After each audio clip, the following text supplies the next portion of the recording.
தெரிந்து கொள்வோம். இடைச்சொற்கள். தனித்து நிற்காது, பெயரையோ வினையையோ சார்ந்து வரும் சொல்தான் இடைச்சொல். பெட்டியில் ஆரஞ்சும் கொய்யாவும் திராட்சையும் ஆப்பிளும் அன்னாசியும் இருந்தன. இந்த ஆரஞ்சும் கொய்யாவும் இப்படி ஒவ்வொரு பழங்களுக்கு இடையிலையும் என்ற இணைப்புக்கான இடைச்சொல் வருது. இந்த இடத்துல இணைப்புக்குரிய அந்த எழுத்து என்ற இடைச்சொல் வந்திருக்கு. மரத்தினது இலைகள் வீட்டின் மேல் படர்ந்திருந்தன. மரத்தினது இந்த இடத்துல அது என்ற இடைச்சொல் வந்திருக்கு. மாறனுக்கு முன்னால் நாய் ஓடியது. முன் என்ற இடைச்சொல் இந்த இடத்துல வந்திருக்கு.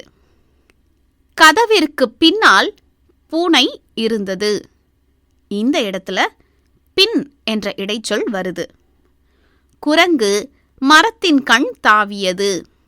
இந்த இடத்துல கண் என்ற இடைச்சொல் வந்திருக்கு. மரத்தினால் செய்யப்பட்ட மேசையின் கீழே பொம்மை இருந்தது. இந்த இடத்துல ஆல் என்ற இடைச்சொல் வந்திருக்கு. சாரதா கலகலவென சிரித்தாள். கலகலவென இந்த இடத்துல என என்ற இடைச்சொல் வருது. முகிலனை போல் கவின் இருந்தான். இந்த இடத்துல போல் என்ற இடைச்சொல் வருது. அப்பா வீட்டிலிருந்து சென்றார். இருந்து என்ற இடைச்சொல் இங்கே வருது.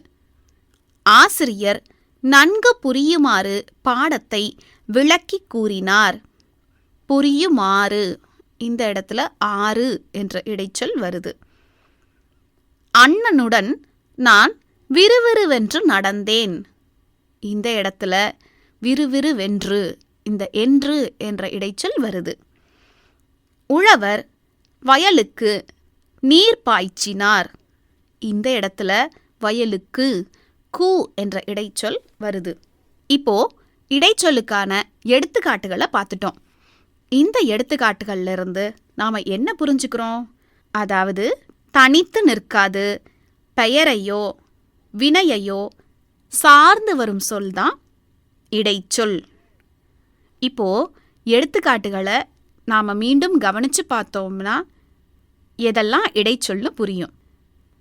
இடைச்சொல் குறித்த உங்களுடைய சந்தேகங்களை வகுப்புல ஆசிரியர்கிட்ட கேட்டு தெரிஞ்சுக்கோங்க.